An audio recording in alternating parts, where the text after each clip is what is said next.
হে সীমান্তের শগুন, এক্ষুনি চিরে খাও আমাকে। হে আটলান্টিকের ঈগল, শিগগির খুপলে খাও আমাকে।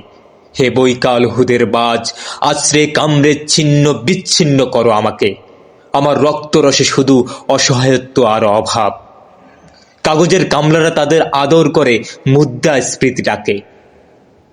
ঋণের চাপে নীল হয়ে যাচ্ছে আমার অনুচক্রিকা। সংসার চালাতে অন্তরে হয় ইন্টারনাল ব্লিডিং।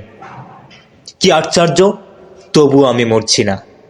ওদিকে দুজকের ভয়ে আত্মহত্যা করবার সাহসও পাই না আমি। খোদাকে বললাম আমি মরতে চাই। তিনি বললেন, বেঁচে আছো কে বলল? সহস্রাত উন্নয়নের সাক্ষী হিসাবে রাজা তোমাকে মমি করে রেখেছে। বাজারে দীর্ঘ শ্বাস ফেললে নাকি রাজ্যর ভীষণ বদনাম হয়।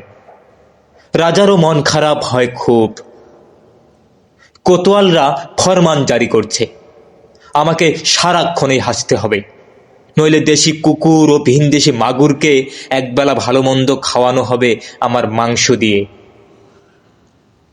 নিত্যদিন ব্রয়লারের ভুঁড়ি নাকি ওদের ভাল লাগে না।